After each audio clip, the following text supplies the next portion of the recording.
복지과장 할 때, 야, 금년도 목표는 2천억이다. 그러니까 그 밑에 있는 직원들이, 예? 200억을 잘못 말씀하신 거 아니고요? 20억도 200억도 아니고 2천억이라고요? 이런단 말이지. 그래, 2천억. 그게 어떻게 가능한데? 네가 먼저 계산을 해와봐. 2천억을 어떻게 하면, 어디서 어떻게 하면 2천억을 금년에 우리가 예산을 확보할 수 있을 건지 네가 생각을 해보고 와서 나한테 물어야지. 요거는 내가 그 생각이 있는 사람이야. 생각이 있는 사람은 그걸 설명할 수가 있어.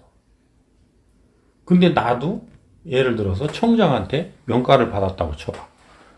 아니면 국장한테 명가를 받았다고 쳐봐. 거기 복지과장, 금년에 한 2천억 원 해야지. 그랬을 때 국장님 어떻게 2천억을 하는데요?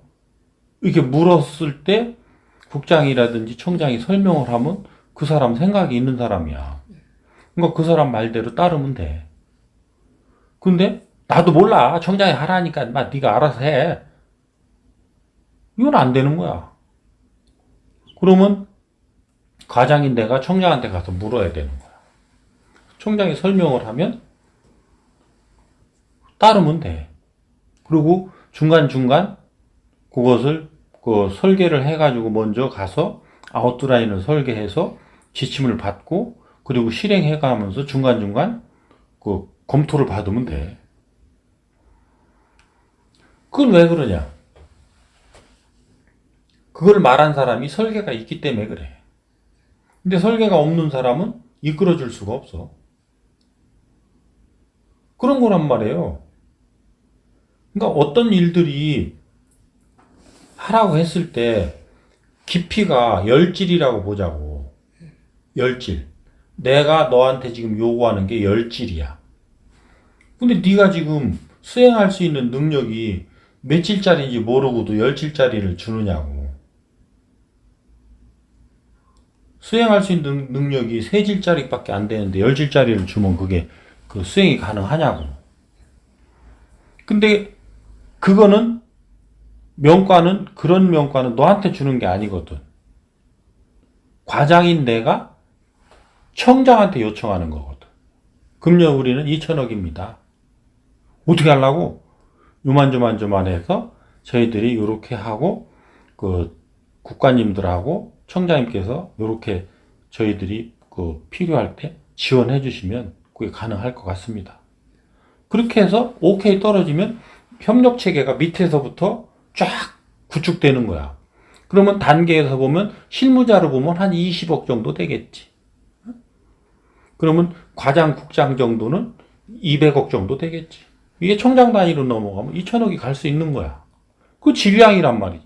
요 질량이 모여야 되는 거야. 근데 우리는 이 질량을 일통으로 해서 연결하는 요 융합적 그거를 모르고 그냥 밑에다 맡겨놓는 개념으로 간다든지 위에만 밀어박치고 간다든지 이러기 때문에 안 되는 거예요.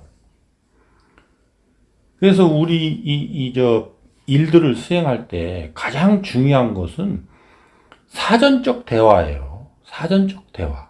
그리고 그거를 이루고자 하냐라는 거예요. 그리고 왜 이루어야 되느냐라는 거지. 명분이 분명해야지. 청장이 가서 명분을 설명하고 크게 국가 전체 발전을 도모하는 측면에서 경찰의 이런 그 복리후생비가 요 정도 규모가 더 좀 확장돼야 될 필요성을 설명해야지 밑에 실무자가 가서 설명할 수 없잖아요. 국관들은 가가지고 그 단위 걸 설명해야지. 그러니까 전체적인 포메이션이 쫙 맞아 떨어지면서 그러면 위에서 위하고 대화를 하니까 거기서 오케이가 떨어져. 또 중간에서 중간하고 대화를 하니까 오케이가 떨어져. 그럼 밑에서는 일하기가 쉽지.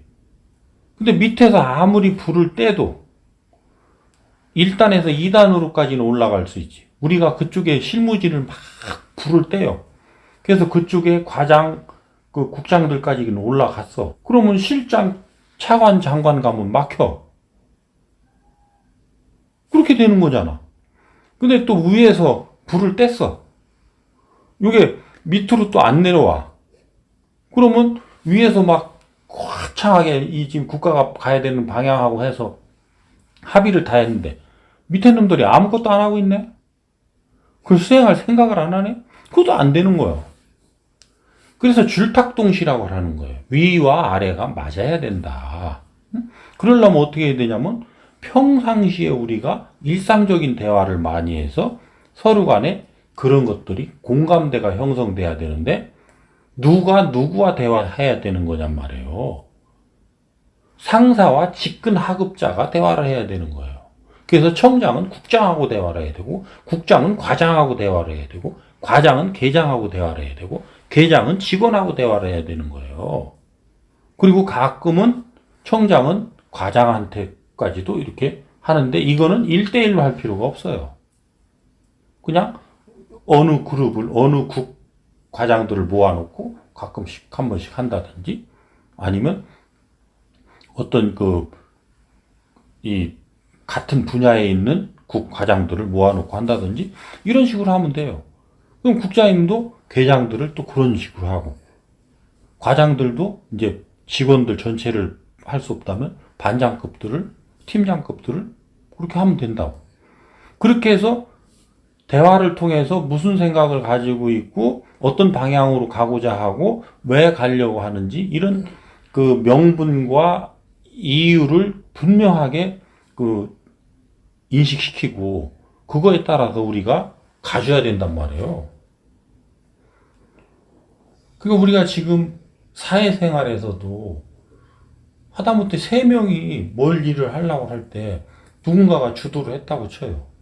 그러면 거기에서 나는 이렇게 하려고 한다. 나머지 같이 가겠다는 2사람이 그 의견에 대해서 의견을 얘기해야 되는 거예요. 이견이 있는지 없는지, 동의가 되면 어디까지 동의가 되는지, 그 다음에 그 명분은 뭔지, 이런 거에 대해서 명분이 이쪽이 약하면 이렇게 명분을 더해서 좀 우리가 갈 수 있지 않겠니? 그 명분을 보강한다든지, 어떤 것들을 그렇게 해서 내가 천리만치 갈 수 있어도 합의될 수준이 십리만치밖에 못 가면 십리만큼으로 하면 돼요. 천리를 갈 수 있는 사람은 십리 가는 일이 일도 아니지만 7리까지밖에 못 가는 사람은 이거 십리 가려면 발에 땀나게 가야 돼요. 그러니까 이런 차이를 얼만큼 우리가 잘 아울러서 융합을 시켜낼 수 있느냐라는 것은 하루에 7리 가는 놈은 못한단 말이에요. 그러면 지금도 10리를 가도 그냥 뼈골 빠지게 가야 되기 때문에 그럼 누가 해줘야 돼요? 하루에 100리를 가는 사람이 이걸 품어 안아서 잘 이끌어줘야 되는 거예요. 근데 우리 이제 사회적 프로젝트라든지 이런 부분들은 어떤 단일 역량으로 그것이 쫙 갈 수 있는 게 아니고 복합적 역량이 필요하단 말이에요. 그러니까 팀을 잘 이루어야죠. 그러니까 최소한 그 프로젝트에 소요되는 어떤 기술이라든지 역량들이 뭐가 필요한지 요것에 대한 것은 누가 해야 되냐면 요거를 하려고 하는 설계자가 요거를 해야 되는 거예요. 설계자가 해서 여기에 비슷하게 맞는 사람을 컨택해서 팀원을 해가지고 팀을 구성해야죠. 근데 지금은 우리가 그게 잘 안 되고 있는 거지. 어떤 조직이도 이해관계가 이런 부분으로 이해관계가 묶이는 게 아니라 다른 요인에 의한 이해관계가 묶이기 때문에 사실은 출렁거리는 거예요. 모든 조직이. 그런 부분들을 조금씩 잡아나가야 될 필요가 있는 거죠.